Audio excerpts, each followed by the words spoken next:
Many of you, as I have been, as I am, are where you are in your life based upon what you believe. And it's not just what you think you believe on the surface, it's also your shadow beliefs that are holding you back from moving into the life that you believe you deserve. What I know is if you're not looking at the shadows, if you're not looking at what is subconsciously running through the tape in your mind, telling yourself you're not good enough, you're not worthy enough, you're not smart enough, you're not enough, which is a tape that's playing for a lot of people. If you're not conscious of that, then you end up acting out of that belief system and not out of what you know to be the truest or want to be the truest for yourself. You are where you are today, in part because of what you've been saying about yourself. Words are like seeds. When you speak something out, you give life to what you're saying. If you continue to say it, eventually that can become a reality. You are planting seeds when you talk. At some point, you're going to eat that fruit. My challenge is make sure you're planting the right kind of seeds. If you want apples, you have to sow apple seeds. If you want oranges, you can't plant cactus seeds, poison ivy seeds, mushroom seeds. You're going to reap fruit from the exact seeds that you've been sowing. In other words, you can't talk negative and expect to live a positive life. You can't talk defeat and expect to have victory.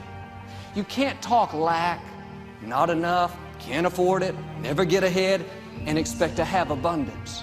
If you have a poor mouth, you're going to have a poor life. And this is great when we're saying things like, I'm blessed, I'm strong, I will accomplish my dreams, I'm coming out of debt. That's not just being positive, you are prophesying victory, prophesying success, prophesying new levels. Your life will move in the direction of your words. But too many people go around prophesying just the opposite. I never get any good breaks. I'll never get back in shape. Business is slow. I'll probably get laid off. Flu season is here. I always get it. They don't realize they are prophesying defeat. It's just like they're calling in bad breaks, mediocrity, lack. You don't become what you want because so much of wanting is about living in the space of what you don't have. That's why Jim Carrey's story is so powerful, because he started to act as though he already had it.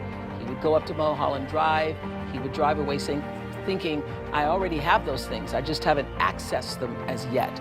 I believe those things are going to come to me and I'm going to act like they are, so I'm going to move forward in my life in order to draw that to myself in such a way that my actions are in alignment with what I say I believe.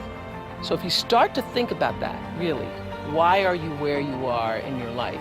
The choices that you have made have been because of what you believe to be true for yourself. The time is now. The time is now to express and for people to believe in themselves. The time is now for it to be okay to be great. People in this world shun people for being great, for being a bright color, for standing out. But the time is now to be okay to be the greatest you. You can talk yourself out of your destiny. Negative words can keep you from becoming who you were created to be. Don't fall into that trap. Quit calling in defeat. Quit talking about how it's not going to happen. You should write down your goals. Write down what you want to see happen in life. Any areas that you're struggling in, where you need to improve, write it down like it's already done. And then every day, declare that decree. Read over it a couple of times out loud. It's not enough to just think it. Something happens when we speak. You have to prophesy your future. Those words will get down on the inside of you. They'll not only change your outlook, but they will change who you are. Your words will become your reality.